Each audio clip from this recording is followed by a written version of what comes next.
Hello and welcome to the Toffee Blues, your source for all things Everton. And this is the match preview for Everton's away trip to face Luton Town on Friday night. Obviously, this match could have been played in very different circumstances to the one that it is. There were so many like potential scenarios that could have made up the context of this game leading up to it. And we've managed to get the best one possible in that it really doesn't matter to us at all what sort of result we get out of it. Whereas for them, it makes all the difference. And I think that's going. I have the feeling that's going to be quite evident. It's got to be said, I'm not very confident, and I think there's quite a few factors for that. And the optimist in me wants to say that we've got the feel good factor back now. We've got a lot of momentum, and maybe it's quite similar to that run we went on in December, where for a while we were just going into games with confidence that we were going to keep winning, and then obviously it came to an end at Fulham. I do kind of have the feeling it's going to be a bit like that, but um, obviously to do with the fact that we're now safe. The fact that we've just played 3 matches in 6 days that were all very high intensity because of how important they were. At Derby, of course, being the main one. I do just think that as much as Dutch is going to try to get the players up for it and ensure that even if it's supposedly a dead rubber, we've got to win every game and go out and try and win every game. I do just think it's going to be a bit too much for us. Could it been a Friday as well? Like not even I'd say like one less rest day than we could have had as well. That might have helped a little bit, but yeah, like I say, I think. And with how much Luton need to get a result, and they'll be looking at this game as their best chance to get a result before the end of the season. Yeah, for me, I think it's going to be a defeat. So yeah, like I said, I mean, getting that out the way straight away.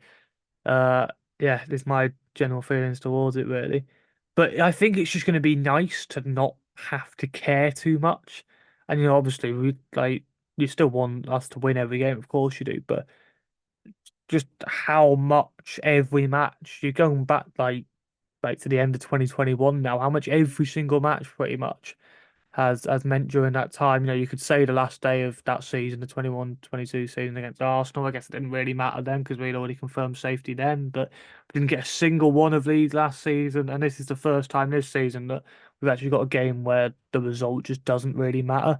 And obviously, people say as well that we get more money based on how much higher we finish. And obviously, people are still worrying a bit about the appeal and how, it's been said that they can give us more points if our appeal fails, which I'd like to think they wouldn't do, but you can't really put anything past them at this point. So, yeah, I guess, based on that argument, we should be still trying to win every game until the end of the season just to make absolutely sure that we somehow can't get dragged back into this. But I don't know about anyone else, but I just don't have the strength to worry about things like that anymore. We just had to get over the line now, and we have done that. So, yeah, like I say, it's going to be quite an odd atmosphere from us, I think. I think there's going to be maybe, and like I say, it could promote a sense of freedom in that these players, it's clearly weighed on them a lot, and they've shown a lot of mental resilience. But now, for a lot of them, and for the first time since they signed for Everton,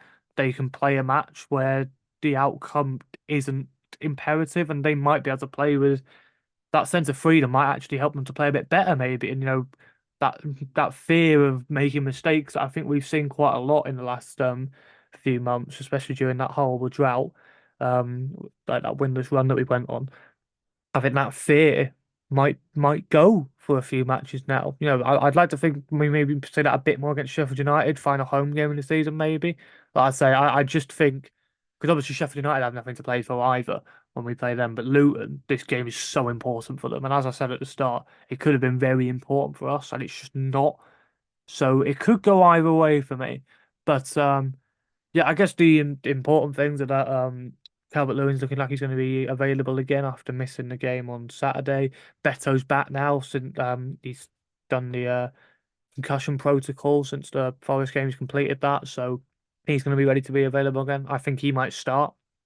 Just have that feeling he's not going to rush Calvert-Lewin back in if he doesn't have to.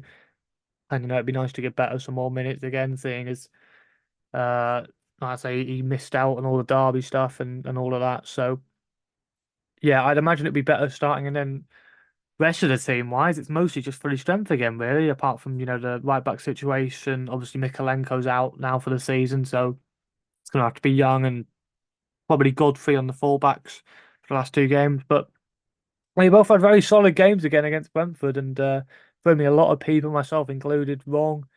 Uh, and yeah, I guess maybe some of us are looking forward to. I said about Beto starting up front. Maybe it's going to be Michael Keane again. Obviously, he came on towards the end of that match against Brentford after Chimiti made his first start and did pretty well. I thought, to be fair, didn't set the world alight, but I don't think anyone really expected him to. But yeah, hopefully now we can focus a bit more on his development next season, depending on what situation we're in. And yeah, like I say, I think a lot of us now are already starting to think about this summer, and obviously the squad's going to probably have to undergo a lot of changes. There's a lot of players whose contracts are expiring that we either probably can't afford to keep or are just not worth keeping hold of. Obviously, Gana Gay is probably the main one there, where you'd like to think if we've got the money to give him a new deal, we probably should.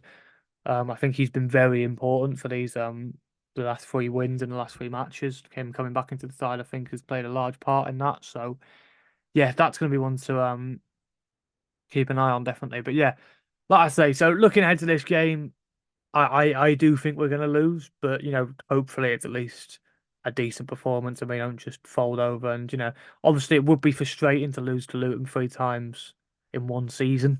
Um, but yeah, like I say, it's just nice to have that not so much weighing on us for once. So yeah, like I say, it'll be interesting to see how that one goes. But yeah, I think that pretty much sums up my thoughts on this one. Please leave a like if you enjoyed and comment below giving your thoughts. What do you think the score is going to be on Friday night? And subscribe to the Toffee Blues for more Everton content. And we will see you in the next video. Cheers.